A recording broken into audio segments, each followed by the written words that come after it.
د دین په هر پهلو کې علم، عملی میدان او د غرنګ ادب د قرآن دا ټول سيزونه تړلي وي. ولا تسبوا الذين يدعون من دون الله فيسبوا الله عدوا بغير علم.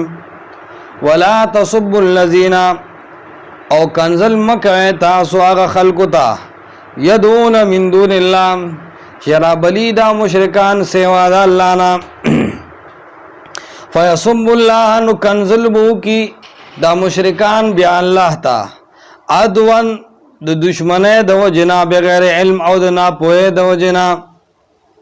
نو دا اصل کے ادب دے مومنانو تا چی دا کم مشرکان دی خو اللہ رب العالمین سر شریکان جوڑی شرک کئی خطا سبدی تا بد ارد نہ آئے زکا دی کے علم نشتا دی سر دلیل نشتا دی سنو کے دا تعصب اور لگے دلے دے او دا چا سنو کے او زڑکی چے دا تعصب اور لگی نو آگا بیا گڑے وڑے ہوئی آہو کنزل کی گناغا سر دا دلیل جواب نی او دا او گورا دا دی خلے دا سیدی چے دا بستا مشران رٹی با ستا زڑبا دردئی خطب سینہ دیر اگدہ ساتے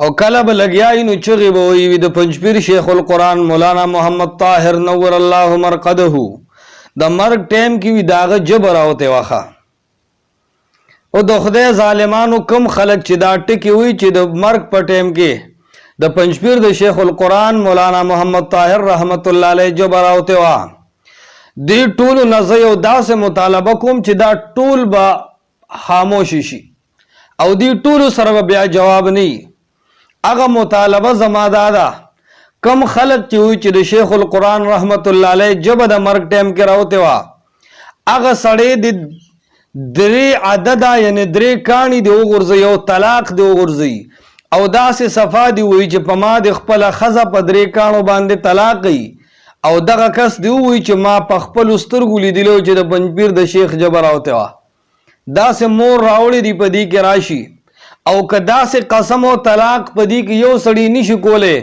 پوه چې دا ټول بدعتیان دا پروپاګاندا کوونکي دي دا بالکل پروپاګاندا کوونکي دي او پروپاګاندا بس روان دي اخر چې جبر راوته نو چا خو بلیدلی کنه هغه سړی د دریو کانو سره طلاق وګرځي باس مونږ به وایو چې آو دی کې سناسه انصاف شتا حال داری چې دا خبرې مکه چې جبه راوته د هغې دپاره خو څه علت وښیه که نه علت څه دی علت خو وښیه مونږ خو چې د پنجپیر شیخ القرآن مولانا محمد طاھر رحمت الله علیه پیژنو نو په توحید پیژنو مونږ خو د هغه په دې صفت باندې پیژنو چې هغه عالم دنیا ته عالم اسلام ته د توحید آواز رسولی دی اگا عرب و عجم کے دا اللہ دا قرآن دا اللہ دا کتاب درسون آگا عام کری دی سمر شرکیاتو پا دی علاقوں کے ستاسو بدعتیان و مولان دی بخز دماولے او زیارتونو تبے لے گلے التا کبے زنگول جھوٹے ورکولے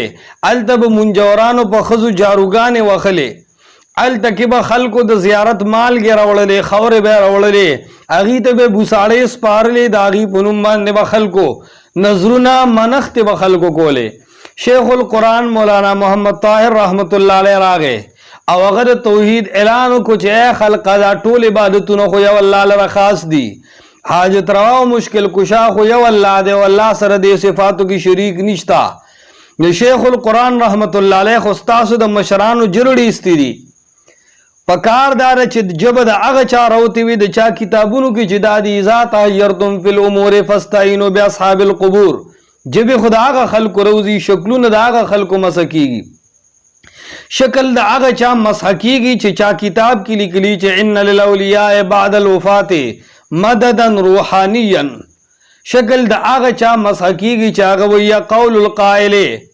بطریق الاستعانت یا محمد جائز چسوک یا محمد پا طریقہ دے امداد وینی وی دا جائز دی دا اغا خلقو جب روزی دا پروپیکنڈ پریگ دے چگنے دے شیخ القرآن رحمت اللہ علیہ جبر آوتے وا دا ټول دا سنوی خدا یوسو لکا ابن لکا پیدائشی دا یوسو مخلوط العبا پیدائشی دا یوسو لعیم و حسیس و رزیل پیدائشی ناغا دا پروپیکنڈ کی مووی زمونگ دا خلی چی دی نو دا دیر دا عدب نڈکی دی په مونږ باندې د خپلو مشرانو اډوکي د قبرونو نه مه راوباسئ. په الله قسم څنګه چې مو د دلیل په میدان کې لاجوابه کړی، په رب مې د قسمي د مقابلې او د جواب په میدان کې به هم لاجوابه شي. بیا به دله هیڅ علاج او هیڅ بند نه درځي. خو داسې مه کوئ. ولې تا نه خپل مشران هیر شو، ته د خپلو مشرانو شکلونه ده وګوره که نه. د هغه خوله داسې راوتي او داسې جامه په جامو کې ورننوتي، ته به وایې که دا لوټه ماته شوې ده. د هغه جامه بیا خوله راغونډېده نه، بیا دې په سپینه چیړه باندې د هغه زنه وتړله. ولې دله حیا نه درځي؟ ولې په مونږ باندې هغه مشرکانو اډوکي بیا راسپړی؟ او دا زوام هغه خلکو ته که دی کې لږ انصاف والوي.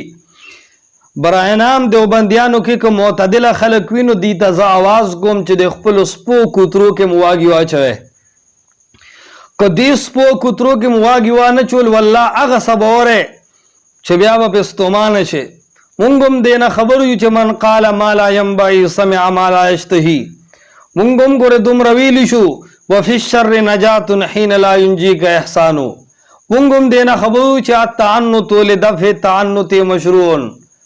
مونږ هم ګورې بیا ډېر څه ویلي شو، دا خولې مونږ پورې هم دي، خو زمونږ د سرو زرو تله ده، د سرو زرو. اب مونږ نه غواړو چې د سرو زرو تله مونږ په مالګه باندې وشلو. مونږ احترام کوو، مونږ ادب کوو، مونږ د دلیل په میدان کې په دلیل سره جواب کوو. مونږ سپږې سپورې نه وایو. مونږ مه مجبوره کوئ په دې، کني بیا به تا ته ستا هغه رسالې وښیم چې امین صفدر وکاړوي وفات کېده نو د هغه لکۍ راوتې وه. بیا به ته څه جواب کې؟ تلکه به تلکه جواب مونږ ته راځي، لیکن داسې مه کوه. جبې خو ستاسو به راوځي چې الله سره هم شریکان جوړ کړي دي. جبې خو د هغه چا راوځي چا چې د الله نه علاوه د غیر الله په نوم باندې نظرونه منل یا هغې ته دعوت ورکو. جبې د هغه چا راوځي چا چې د محمد رسول الله صلی الله علیه وسلم سنت بدل کړي دي. امام انقلاب شیخ محمد طاھر رحمت الله علیه هغه یو داسې صفه سالارو د دین چې هغه خو د توحید بیان کړی دی. د مولانا بجلیګر نه دې تپوس وکړه. هغه وایي چې مونږ په دین باندې ځان وساتو، شیخ القرآن په خپل تن باندې دین وساتو. د خپل شیخ حسن جان بابا نه دې تپوس وکړه. هغه وایي چې شیخ القرآن مولانا طاھر رحمت الله علیه او پنجپیریان دا په دې دنیا کې او په سرحد کې نوی بریلیت او دیوبندیت کې بچا فرق نشو کولی. شیخ شیر علی شاہ المدنی رحمہ اللہ علیہ نے تپوسو کا او اطالعات کتبہ ما د شیخ القرآن ټول کتابونو مطالعه کړي دي. ما د هغه کتابونو کې داسې څه نه دي لیدلي چې هغه ګناهونو طرف ته لار سموي یا د قرآن او سنت خلاف هغه څه لیکلي. داسې مه کوئ چې موږ مجبوره کوې، کني والله داسې جواب به درکو چې بیا به سر به اوچت نه کړی شي. داسې مه کوه. نو قرآن ادب ښیي ولا تسبوا الذین یدعون من دون الله. تاسو کنزل مه کوئ، بد رد مه وایئ هغه خلکو ته یدعون من دون الله چې هغې بلنه کوي او رابلي دي هغه خلکو لره من دون الله سوا د الله نه. کم چې د دې معبودان دي مشرکانو معبودان، هغې ته تاسو بد رد مه وایئ. ځکه که تاسو د دې خدایانو ته بد رد وایئ نو نتیجه به دا راوځي چې فیسب الله عدوا بغیر علم. دی به کنځلو کي الله ته، ستاسو رب ته به کنځلو کي عدوا د وجې د دشمنۍ نه، بغیر علم او د ناپوهۍ د وجې نه.